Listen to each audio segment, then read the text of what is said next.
Assalamualaikum teman Aslam, jumpa lagi bersama saya Adim dan masih tetap membahas seputar gangguan asam lambung, GERD, anxiety, psikosomatis. Gimana teman-teman kabarnya? Semoga kabar kalian dengan keadaan yang semakin membaik, terlepas dari lingkaran gangguan asam lambung, GERD, anxiety, psikosomatis. Oke, seperti biasa ya teman-teman, di season kali ini saya akan menjawab pertanyaan teman-teman yang ada di kolom komentar seputar sensasi-sensasi gangguan asam lambung, GERD, anxiety, psikosomatis. Seperti apa pertanyaan dan gimana pembahasannya? Simak videonya sampai selesai, jangan di skip agar kalian mengerti, agar kalian paham. Kalau misalkan kalian mengerti, kalian paham, insya Allah teman-teman ya, kalian akan bisa lebih mudah menangani setiap sensasi dari gangguan asam lambung, GERD, anxiety, psikosomatis. Karena untuk gangguan asam lambung, GERD, anxiety, psikosomatis ini butuh pemahaman teman-teman ya, butuh pengertian. Kalau misalkan kalian yang mengerti, kaliannya paham, insya Allah teman-teman ya, kalian akan bisa lebih mudah menangani setiap sensasi dari gangguan asam lambung, GERD, anxiety, psikosomatis ya teman-teman ya. Dan buat teman-teman yang baru bergabung, seandainya kalian mau bertanya tentang seputaran gangguan asam lambung, GERD, anxiety, psikosomatis, alangkah lebih baiknya kalian itu simak dulu video-video saya yang terdahulu teman-teman ya. Karena saya itu sudah banyak sekali upload video tentang seputaran gangguan asam lambung, GERD, anxiety, psikosomatis dari berbagai macam sensasi dan gimana cara menangani setiap sensasi yang hadir. Videonya sudah ada teman-teman ya. Silahkan kalian cek saja profil saya teman-teman ya, klik bagian reel ataupun bagian video ataupun bagian lainnya. Kalian scroll saja sampai ke bawah teman-teman ya, videonya sudah banyak. Sesuaikan saja videonya dengan apa yang sedang kalian rasakan saat ini teman-teman ya.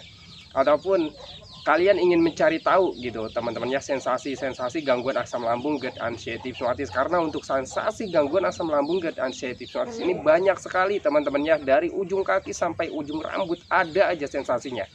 Kalau misalkan kaliannya belum paham ya, belum mengerti, itu menjadi kecemasan yang sangat tinggi gitu teman-teman ya. Tetapi kalau misalkan kaliannya mengerti, kaliannya paham, minimal bisa mengurangi rasa cemas kalian, rasa takut kalian dengan sensasi-sensasi yang sedang kalian rasakan saat ini gitu teman-teman ya. Dan mudah-mudahan saja videonya ini menjadi panduan teman-temannya ataupun patokan ya, ataupun motivasi gitu teman-teman ya, minimal hanya sekedar menemani kalian yang belum membaik dari gangguan asam lambung, GERD, anxiety, psikosomatis. Dan sepengalaman saya teman-teman ya, kalau misalkan kita itu ada apa ya, ada dukungan ataupun ada orang yang mengalami sensasi yang sama dengan kita, itu bisa menjadi lebih tenang hati kita gitu teman-teman ya. Pikiran kita nggak terlalu terpeling kemana-mana gitu teman-teman ya. Itu pengalaman saya dulu gitu ya. Oke teman-teman ya, kembali lagi ke pembahasannya teman-teman ya. Kembali lagi ke pertanyaan teman-teman yang ada di DM, yang ada di kolom komentar.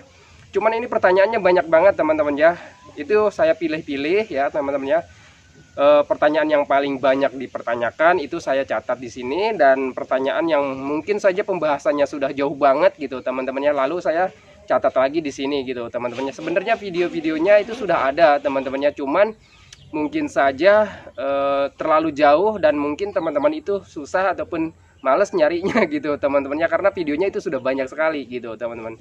Cuman ya ini saya catat, dan sebenarnya banyak banget ini juga dicatat banyak. Cuman kalau misalkan nanti waktunya itu tidak cukup karena ini udah sore teman-teman, dan mungkin juga keterbatasan durasi teman-teman ya, karena kalau misalkan kepanjangan videonya bisa susah uploadnya gitu teman-teman ya. Dan mungkin kalau misalkan ini videonya bisa menjadi beberapa bagian, kalian simak saja sampai selesai bagian demi bagiannya gitu teman-teman ya, supaya mengerti ya. Karena kalau misalkan diupload langsung itu biasanya lama gitu teman-teman ya, susah gitu ya, memakan waktu dan juga memakan kuota gitu teman-teman ya. Oke, nggak usah berlama-lama lagi. Pertanyaan pertama, Bang, ulu hati sakit, perih, panas saat jalan atau lari. Saya juga dulu seperti itu teman-teman ya, saat terkena gangguan asam lambung, GERD, anxiety, psikosomatis. Ini untuk ulu hati sakit ataupun perih sebenarnya udah ada videonya teman-teman ya. Cuman kembali kita bahas, untuk orang yang terkena gangguan asam itu harusnya kalian olahraganya jangan yang berat-berat dulu ya. Kalau misalkan dalam tahap pemulihan nih ya, kan saya selalu menyarankan rutin jalan pagi sore ya teman-teman ya. Kalau nggak pagi sore, dan kalau bisa usahakan itu pagi teman-teman ya, pagi dan sore gitu ya. Dan untuk pagi sebenarnya itu diharuskan sekali teman-teman ya. Itu kalau misalkan pagi sambil berjemur gitu, matahari pagi itu kan bagus teman-teman ya, untuk melancarkan aliran darah, aliran oksigen gitu di tubuh kita, itu bagus sekali teman-temannya matahari pagi. Terus juga jalan-jalan itu di pagi hari itu juga sangat bagus gitu teman-teman ya. Nah itu saya selalu menyarankan jalan-jalan teman-teman ya. Dan untuk lari sebenarnya orang yang terkena gangguan asam, GERD, anxiety, olahraganya nggak harus berat teman-teman ya. Pengalaman saya teman-teman ya, itu olahraga cuma jalan kaki aja teman-teman ya. Memang sih ya teman-teman ya, di awal-awal saya juga mengalami yang namanya sensasi ulu hati itu perih teman-teman ya. Itu di awal-awal, jangankan untuk dipakai jalan teman-teman ya. Di awal-awal itu saya kan dulunya sering rebahan ya teman-teman, terus juga tiduran. Kegiatan saya dulu hanya seperti itu teman-teman ya. Saat terkena gangguan asam, GERD, anxiety, hipnotis itu saya itu kegiatannya cuma rebahan, tiduran, dan itu durasinya sangat lama, temponya sangat lama teman-temannya, berbulan-bulan. Itu saya kegiatannya rebahan, jadi jarang bangun gitu, jarang jalan gitu ya, jarang bergerak, jarang aktivitas gitu teman-teman ya. Nah itu sekalinya kita berdiri ataupun bergerak gitu teman-teman ya, itu ada penegangan ya teman-temannya di bagian ulu hati ya. Itu kalau saya itu berdiri itu ulu hati ya terasa ketarik ke bawah teman-temannya, dan itu sakit ya teman-teman, sakit. Terus juga agak perih gitu teman-temannya, itu terus panas ya. Untuk panas itu biasanya asam lambung yang naik ke bagian ini, esofagus ya, karena orang yang terkena gangguan asam lambung itu biasanya cenderung asam lambungnya naik ke bagian esofagus atas teman-teman ya. Nah itulah yang menyebabkan kita perih, panas gitu teman-teman ya, karena asam lambungnya naik ke bagian esofagus atas gitu teman-teman ya. Karena di sini tuh, karena kenapa kita itu selalu sakit nih di bagian ulu hati ya, sakit, perih, panas, ataupun agak ada benjolan biasanya di sini teman-temannya, itu biasanya lesnya itu terganggu teman-temannya, biasanya ada ruam ataupun ada iritasi ataupun ada luka ataupun ada pembekakan, biasanya seperti itu teman-temannya. Maka dari itu teman-teman yang belum memeriksakan diri ke dokter, alangkah lebih baiknya kalian itu memeriksakan diri ke dokter dulu gitu teman-temannya ya, supaya lebih tepat dan lebih konsisten penanganannya gitu teman-temannya, obatnya lebih tepat gitu teman-temannya. Jadi kalian itu harus memeriksakan diri dulu ke dokter, dan itu pun yang saya lakukan dulu gitu teman-teman ya. Jadi jangan menyamakan mentang-mentang sama nih, nggak mau periksa dulu ke dokter gitu teman-temannya. Walaupun kalian sensasinya sama dengan saya, dengan orang lain gitu yang ada di kolom-kolom komentar, dan kalian nggak mau nih memeriksakan diri gitu teman-temannya, karena alasannya takut lah, inilah itulah gitu teman-temannya. Kalian cek aja dulu ke dokter teman-temannya, periksakan dulu ke dokter teman-temannya, supaya lebih jelas dan lebih tepat penanganannya. Dan saya yakin teman-temannya tidak akan terjadi apa-apa. Kalau misalkan memang sudah dinyatakannya hanya gangguan asam lambung ataupun GERD ataupun dispepsia ataupun sekalipun tukak lambung ataupun luka lambung teman-temannya, insya Allah teman-temannya tidak akan terjadi apa-apa gitu teman-temannya. Karena saya juga dulu mengalami sensasi-sensasi seperti itu gitu teman-temannya. Oke ya, jadi untuk jalan ulu hati perih gitu teman-teman ya, terus sakit, panas saat jalan ataupun lari, saya juga dulu pernah seperti itu. Bahkan di awal-awal saya itu berdiri saja itu rasa ketarik bagian ulu hati gitu teman-teman ya. Jangan khawatir teman-teman ya, saya juga bisa sembuh ya, saya yakin kalian juga akan sembuh gitu teman-teman ya. Cara penanganannya gimana ya, konsisten aja teman-teman ya, kalian itu menerapkan menjaga pola makannya, menjaga pola hidupnya, menjaga pola pikirnya teman-teman ya. Dan untuk supaya lebih membaik, lebih cepat membaiknya teman-teman ya, kalian sering minum air hangat pelan-pelan. Terus juga rutin aja jalan kaki teman-teman ya. Itu jalan kaki itu manfaatnya banyak juga untuk esofagus juga teman-teman ya. Itu bisa melatih otot esofagus untuk menjadi lebih kencang gitu teman-teman. Biasanya nih orang yang terkena GERD ya ataupun gangguan asam lambung ataupun dispepsia itu biasanya teman-teman ya, lesnya itu kendor teman-teman ya. Jadi esofagus ataupun pintu ya, pintu pembatas antara kerongkongan ataupun esofagus atas ataupun dengan lambung itu pintunya biasanya kendor. Jadi itu yang menyebabkan gastroesophageal reflux gitu teman-teman, reflux ya. Jadi asam lambung yang naik ke bagian kerongkongan atas gitu teman-teman, biasanya pintunya kendor gitu teman-teman ya. Itu biasanya ototnya kendor. Nah kalau misalkan kita sering latihan jalan kaki teman-temannya, itu bisa membantu ya teman-teman, bisa membantu pengencangan, proses pengencangan ataupun pemulihan otot esofagus gitu teman-teman ya. Oke ya, itu pengalaman saya teman-teman ya. Disclaimer, saya itu bukan dokter, tapi ini saya tuh belajar dari pengalaman yang saya lakukan metode-metodenya gitu teman-teman. Dan alhamdulillah metode-metode yang sering saya lakukan itu berhasil teman-teman ya. Dan kalau misalkan saya sembuh, insya Allah kalian juga bisa sembuh teman-teman ya. Oke, yang kedua, kaki dingin, jantung debar. Kenapa? Ya, saya juga pernah mengalami ini teman-teman ya. Kalau misalkan kaki sering dingin teman-teman, jangankan kaki ya, tangan juga sama teman-temannya. Saya itu saat terkena gangguan asam, GERD, anxiety, psoriasis itu tangan juga sering dingin, kaki juga sering dingin teman-temannya. Untuk kaki dingin sebenarnya ini salah satu bentuk respon tubuh ya, bentuk respon tubuh dari mungkin saja kita itu terkena gangguan asam lambung ya, karena gangguan asam lambung itu kan gangguan medis gitu teman-teman ya. Nah itu ketika tubuh kita ada gangguan teman-temannya, tubuh kita itu merespon ya, responnya banyak teman-temannya, bisa dengan demam, bisa dengan panas, bisa dengan dingin gitu teman-temannya, itu respon tubuh kita gitu. Nah kalau misalkan kaki kalian dingin ya mungkin saja ini bentuk respon tubuh kalian bahwa tubuh kalian ada yang terganggu. Contohnya salah satunya ya itu di medisnya yaitu asam lambungnya gitu teman-teman. Terus yang keduanya, kaki dingin ini teman-temannya bisa jadi juga itu adalah bentuk respon tubuh kalian ketika kalian itu mengalami yang namanya ketakutan, kecemasan, gelisah, was-was gitu teman-teman ya. Bisa juga ya teman-teman ya, karena ini dari bagian psikis ya, bagian mental gitu, bagian perasaan. Nah orang yang ketakutan, orang yang selalu merasa cemas gitu teman-teman ya, setiap harinya, setiap jamnya, bahkan setiap detiknya, itu tubuh kita itu akan responnya itu tubuhnya mengeluarkan keringat dingin ataupun tubuhnya berubah suhu menjadi kedingin-dinginan gitu teman-teman ya. Itu pengalaman saya ya. Terus juga jantung debar. Nah ini untuk jantung debar biasanya orang yang terkena gangguan asam, GERD, anxiety teman-teman ya, itu kan pikirannya selalu mengarah-ngarah ke hal yang negatif teman-temannya, selalu berpikir tentang penyakit, tentang sensasi, takutnya penyakit yang berbahaya, takutnya penyakit yang bisa menyebabkan kematian gitu teman-temannya, takutnya penyakit jantung lah, penyakit berat lah gitu teman-temannya. Nah kalau misalkan kita terus berpikir seperti itu teman-temannya, itu ada ketakutan, ada kecemasan, was-was, gelisah. Orang yang mengalami ketakutan, kecemasan ya teman-teman ya, itu jantungnya pasti debar ya teman-teman ya, detaknya itu nggak stabil, ritmenya nggak normal gitu teman-teman ya. Ya karena apa? Karena kitanya itu selalu merasa takut gitu teman-teman ya. Kalian flashback aja deh teman-teman ya, kalian flashback sebelum kalian terkena gangguan asam, GERD, anxiety gitu teman-teman ya. Coba kalian pernah gak mengalami yang namanya takut, pernah gak ngalamin yang namanya cemas gitu teman-temannya. Orang takut, orang cemas itu ritme jantungnya nggak stabil gitu teman-teman.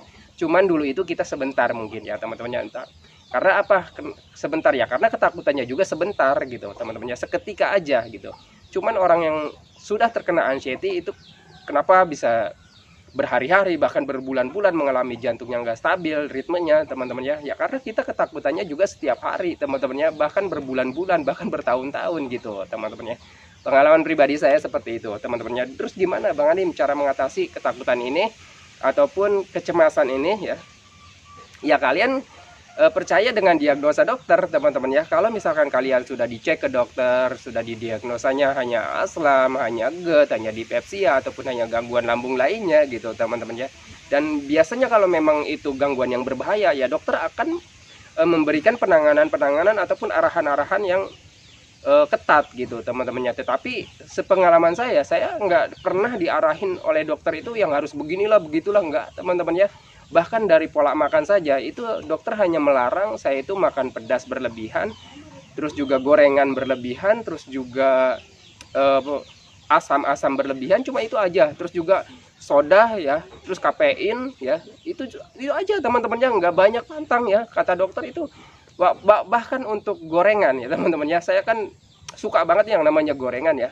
Itu hal yang pertama tuh yang saya tanyakan ke dokter, dok saya boleh nggak makan gorengan? Boleh, bebas aja mas makan, katanya kan gitu kata dokter teman-teman ya. Nah berarti dengan arahan dokter tidak harus begini begitu yang pantang banget gitu teman-teman ya, berarti gangguan ini ya bukan gangguan yang berbahaya banget gitu teman-teman ya. Ya karena ya contohnya banyak sekali teman-temannya, orang yang sudah sembuh gitu teman-temannya, orang yang sudah membaik. Bahkan di akun saya ini sudah banyak juga yang membaik, dan saya lihat di YouTube teman-temannya itu banyak banget teman-temannya orang-orang yang membuat video tentang edukasi asam lambung, GERD, anxiety, psoriasis gitu teman-temannya. Nah itu jadi patokan buat kalian gitu teman-teman, bahwa untuk gangguan asam lambung ini sebenarnya ya nggak bahaya gitu. Jadi jangan terlalu berpikir ke mana-mana. Kalau misalkan bang saya itu jantungnya debar banget, terus sakit dari dada bagian kiri ataupun bagian kanan gitu, coba cek dulu ke dokter teman-teman ya. Kalau misalkan sudah dicek ke dokter dan tidak ada gangguan yang berbahaya dan hanya dinyatakan normal gitu teman-teman, ya sudah ya, berarti kalian itu baik-baik saja. Dan kenapa rasanya seperti mau ataupun seperti gangguan yang sangat besar, ya karena kaliannya sudah dihinggapi yang namanya anxiety disorder gitu teman-teman ya. Kalian itu dihinggapi yang namanya kecemasan berlebihan, kalian dihinggapi yang namanya anxiety psychosomatic disorder gitu teman-teman ya. Jadi kalian pikirannya itu apa ya, selalu kemana-mana gitu teman-teman. Terus juga kalian itu selalu mencemaskan hal-hal yang belum tentu terjadi gitu. Maka dari itu lupakan saja teman-temannya. Gimana cara melupakannya? Lakukan aktivitas kegiatan yang menyenangkan, apapun itu lakukan saja, karena obatnya dari gangguan asam lambung dan anxiety disorder ini adalah dilupakan teman-temannya. Kalian enjoy saja, kalian lakukan saja aktivitas apapun, kalian lakukan saja hobi-hobi yang kalian senangi, yang kalian sukai gitu teman-teman. Tetapi kalau misalkan bang, saya itu posisinya masih di 75% ke bawah, apa yang harus saya lakukan? Mulai dari pikiran saja dulu. Kalau misalkan kalian belum bisa bergerak, masih hanya berbaring ya, belum bisa jalan misalkan ya, karena saya juga dulu seperti itu, apa ya, beberapa bulan saya juga nggak bisa jalan teman-teman ya, masih sering lemes, masih sering kelayangan gitu ya, masih sering lemes. Ya kalian diawali dengan pikiran saja dulu ya. Kalian duduk ya, usahakan duduk lah ya teman-teman. Ya pasti bisa lah untuk duduk teman-teman ya.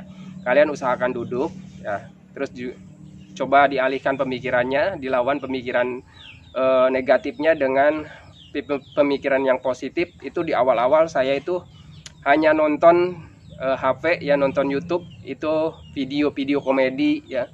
Terus juga video-video tentang tempat-tempat yang indah gitu teman-teman ya, pemandangan-pemandangan ataupun tempat-tempat wisata. Nanti kalau misalkan kita sudah terbiasa seperti itu teman-teman ya, ya walaupun apa ya, walaupun ya di awal-awal sulit sih teman-teman ya, walaupun kita nonton video komedi itu nggak bisa membuat kita ketawa gitu teman-teman ya, nggak ada apa ya, nggak ada kebahagiaan intinya gitu teman-teman. Tetapi saya lakukan terus menerus teman-teman ya, cuman dibatasi aja, mungkin sehari itu nonton HP-nya cuma 1 jam gitu teman-temannya. Selebihnya ya kita lakukan apa aja gitu teman-temannya, walaupun masih keadaan kita masih begini gitu teman-temannya.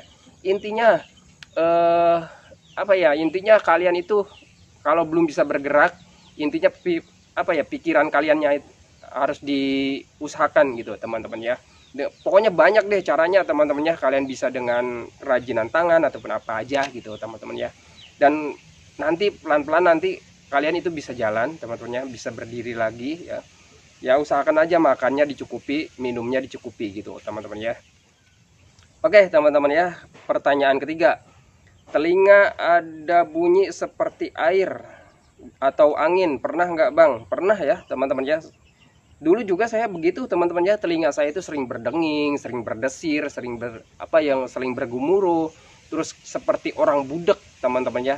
Kita itu pokoknya nggak ada pendengaran sama sekali teman-temannya, nggak ada pendengaran yang apa ya, pokoknya ini kan suara angin ada ini teman-temannya, intinya cuma aja gitu teman-temannya, kosong aja gitu teman-temannya, seperti nggak ada dengar apa-apa, cuma pokoknya gemuruh, cuma gemuruhnya bukan gemuruh angin ya teman-temannya, tetapi gemuruh cuma di bagian telinga aja gitu teman-temannya. Dan ke kepala itu serasa apa ya, panas dingin gitu teman-teman ya. Pokoknya kalau diceritain susah deh ya sensasinya. Orang yang pernah terkena gangguan asam GERD anxiety psychosomatis saja menurut saya yang tahu sensasi itu teman-teman ya.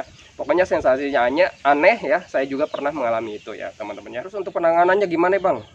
Untuk penanganannya ya nanti juga sembuh dengan sendirinya teman-teman ya. Kalian tangani penyebabnya ya. Penyebabnya biasanya itu sepengalaman saya, penyebabnya adalah pikiran teman-teman ya. Saking banyaknya apa yang kita pikirkan teman-teman ya, itu otak kita nggak cukup ya, nggak muat memorinya gitu teman-teman ya. Kalau istilah mah HP itu nggak muat memorinya teman-temannya. Alhasil ya nggak cukup memorinya tuh di bagian kepala ya. Alhasil ya ada penegangan otot gitu, otot-otot kepala ya, jaringan otot kepala teman-teman ya. Karena ataupun saraf ya teman-temannya, saraf-saraf kepala gitu teman-teman ya. Jadi ya apa ya, jadi mungkin aliran oksigen ya teman-temannya, aliran darah di kepala itu karena apa ya, karena tubuh kitanya menegang ya, otot-ototnya, jadi aliran darahnya, oksigennya itu kurang lancar gitu teman-teman. Dan kan kalau misalkan penyebabnya stres ataupun kalian itu kurang gerak gitu teman-teman ya, usahakan jangan terlalu stres teman-teman ya. hindari saja pemikiran-pemikiran negatif, lawan saja ya teman-teman. Kalian yakin aja deh gitu teman-temannya, nggak akan terjadi apa-apa ya gitu ya. Oke ya, kayaknya nggak cukup nih teman-teman ya. Pertanyaan keempat, Bang, kalau sakit pundak leher belakang apa itu sensasi asam lambung juga? Bukan ya teman-teman ya. Untuk sakit pundak dan leher itu bukan sensasi asam lambung teman-teman ya. Hanya dampaknya saja 10% itu dampak dari asam lambung. Karena apa saya bilang dampak dari asam lambung? Karena yang terganggu kan pencernaan teman-teman ya. Mungkin saja ya pencernaan kita itu kan terganggu, jadi serapan nutrisi, vitamin, gizi untuk tubuh kita itu kurang lancar. Bukan kurang lancar ya, kurang maksimal serapan nutrisi, vitamin, gizinya oleh pencernaan kita, karena pencernaan kitanya terganggu gitu.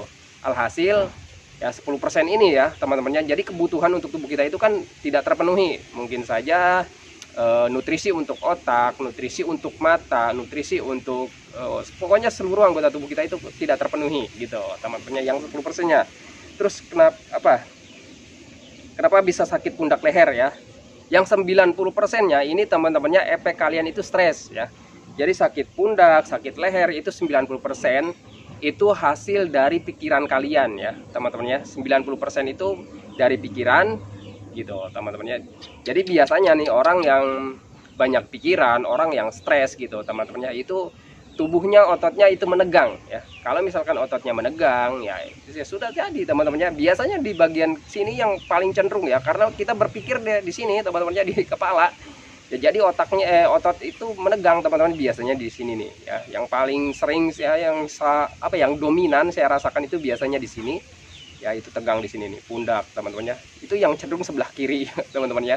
Gitu teman-teman ya. Tetapi mungkin juga kadang juga, bukan mungkin juga ya, kadang juga sebelah kanan gitu teman-teman. Dulu saya pernah mengalami yang namanya badan itu teman-temannya seperti manekin, pada kaku-kaku ya teman-teman ya, pada kaku semua nih, tangan, kaki, leher teman-teman ya. Bahkan dulu saya pernah nengok itu bareng gini teman-teman ya, bareng gini, nggak bisa nengok kayak gini, nggak bisa teman-teman ya. Itu tegang semua leher ya. Pernah saya ada di fase seperti itu teman-teman ya. Itu 99% ataupun 90% teman-teman ya, pengalaman saya itu biasanya dari efek stres. Kenapa saya bilang dari efek stres?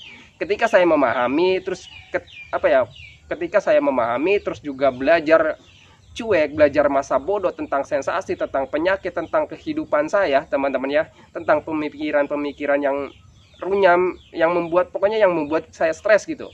Saya belajar cuek aja, saya jalani aja, saya nikmati aja hidup ini.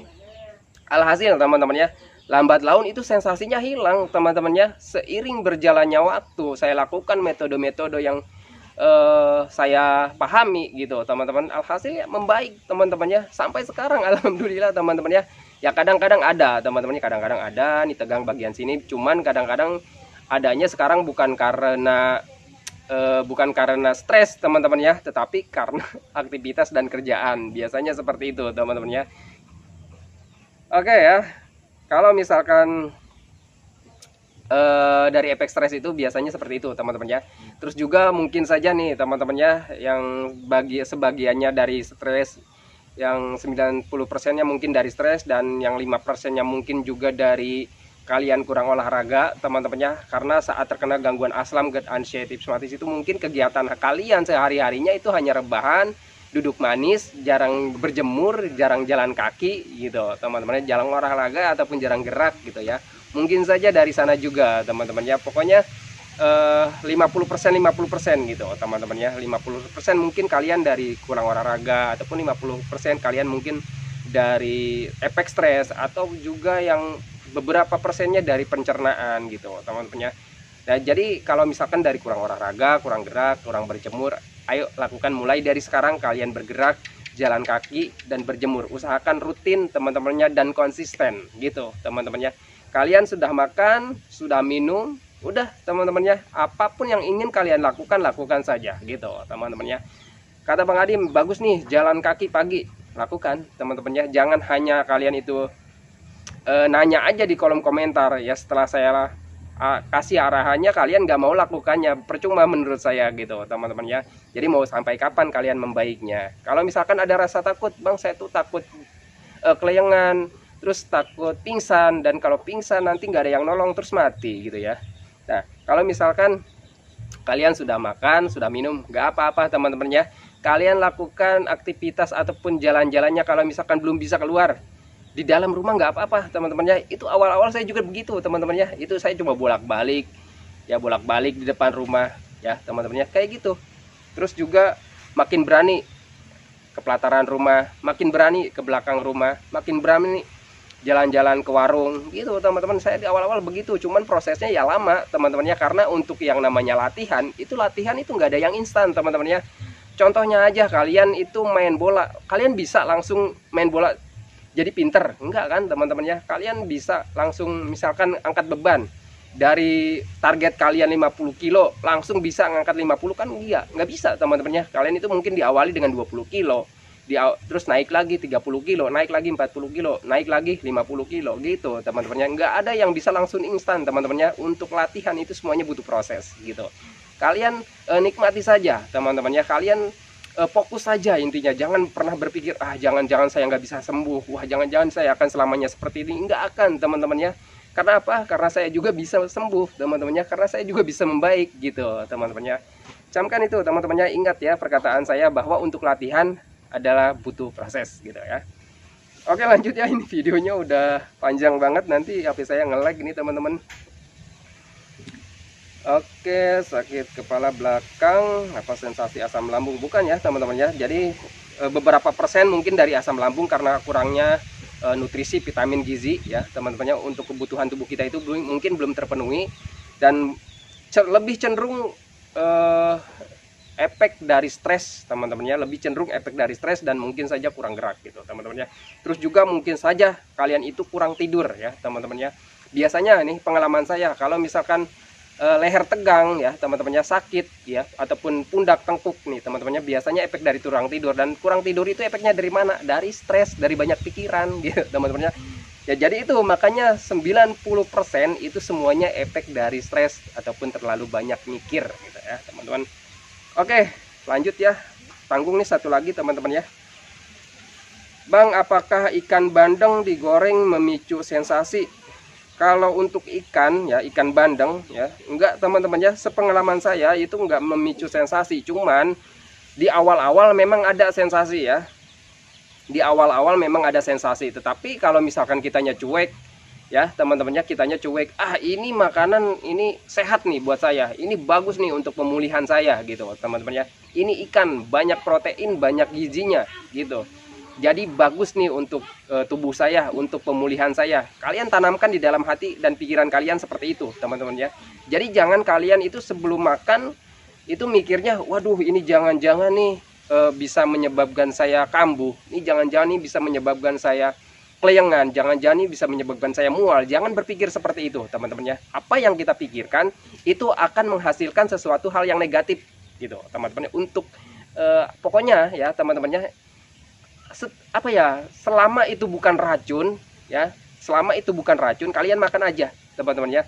Tetapi ya ada batasannya. Kalau misalkan apalagi untuk pantrangan gitu ya, intinya apa, pantrangannya itu ya yang penting pedas ya, santan, asam itu jangan berlebihan gitu teman-temannya. Apalagi kalau misalkan kalian itu masih kondisinya 75% ke bawah gitu teman-temannya. Kalau misalkan kalian sudah merasa membaik, pencernaannya sudah membaik gitu teman-temannya, di bagian perutnya udah mulai nyaman ya, kalian makan aja. Apalagi untuk yang namanya ikan-ikanan ya gitu teman-temannya, apalagi ikan tawar gitu ya, makan aja teman-temannya. Mungkin adanya sensasi itu biasanya kalian baru pertama kali makan ya teman-temannya, ataupun yang keduanya ini karena digoreng ya teman-teman. Mungkin saja pencernaan kalian itu masih sensitif dengan minyak ya, dengan goreng-gorengan ya. Kalian usahakan kalau misalkan baru makan sesuatu ya, misalkan ikan nih, baru mencoba makan ikan ya, terutama ikan bandeng gitu teman-teman ya, kalian usahakan direbus dulu, dipepes dulu atau dibakar gitu teman-teman ya, dipanggang gitu. Jangan digoreng dulu gitu kalau di awal-awal begitu teman-teman ya. Makan apapun ya teman-temannya, sesuatu hal yang baru untuk pencernaan kita ataupun yang baru kita konsumsi selama terkena gangguan asam, gut anxiety, itu butuh adaptasi dan butuh pembiasaan teman-teman ya. Kalau mau coba adaptasinya itu ataupun pembiasaannya itu, makanya sedikit-sedikit dulu ya. Jangan mentang-mentang kata Bang Adim bagus nih ikan ya. Kalian makan langsung banyak gitu teman-temannya. Biasanya ada respon sih teman-temannya, sepengalaman saya itu ada respon di bagian lambung, di bagian perutnya biasanya agak mules gitu teman-temannya, agak kembung ya. Tapi nggak apa-apa teman-temannya, kalau karena ini bukan pantrangan sih teman-temannya, ikan itu bagus ya, daging ayam itu bagus teman-temannya untuk pemulihan ya. Karena orang yang sakit itu butuh banyak protein, butuh banyak gizi gitu teman-temannya untuk pemulihannya. Karena biasanya kalau misalkan di bagian tubuh kita itu ada yang terganggu, biasanya untuk lambung itu biasanya kan ada ruam, ada luka gitu teman-temannya. Itu kan penyembuhannya dari protein, dari gizi ya teman-temannya, dari sel kebaikan. Sel kebaikan kita itu dari mana ya asalnya? Ya dari makanan-makanan yang bergizi, yang berprotein gitu teman-temannya. Oke teman-temannya, videonya udah panjang banget, pertanyaannya sih masih banyak nih teman-temannya, nggak cukup ya teman-temannya, kepanjangan videonya nanti saya susah uploadnya teman-temannya. Kalau misalkan kepanjangan, HP saya juga suka nge-lag ya teman-teman, nggak kuat gitu teman-temannya. Oke teman-temannya, videonya saya akhiri ya teman-temannya. Semoga saja video ini bisa menjadi patokan, panduan teman-temannya, ataupun motivasi ya, minimal hanya sekedar menemani kalian yang belum membaik dari gangguan asam lambung, GERD, anxiety, rheumatis. Semoga saja kalian itu bisa cepat membaik teman-temannya. Saya yakin ya teman-temannya, kalian itu akan membaik lagi kok ya, akan sembuh gitu teman-temannya. Jangan terlalu dikhawatirkan, jangan terlalu dipikirkan berlebihan gitu teman-temannya. Oke teman-temannya, saya akhiri videonya. Sebelum saya akhiri videonya, saya doakan buat teman-teman yang belum membaik dari gangguan asam lambung, GERD, anxiety, rheumatis. Saya doakan semoga kalian itu cepat membaik, cepat kembali lagi keadaan kalian yang dulu teman-temannya. Entah itu emosinya, kebahagiaannya, keceriaannya, canda tawanya, semoga, ataupun hari-hari kalian yang berbahagia itu semoga cepat kembali lagi teman-temannya. Saya yakin kalian sangat merindukan hari-hari kalian yang dulu. Dan jangan lupa teman-temannya, doakan juga saya agar saya itu tetap sehat, tetap kuat, tetap ceria, agar tetap bisa menemani kalian yang belum membaik dari gangguan asam lambung, GERD, anxiety, rheumatis. Oke teman-teman, saya akhiri videonya. Assalamualaikum warahmatullahi wabarakatuh.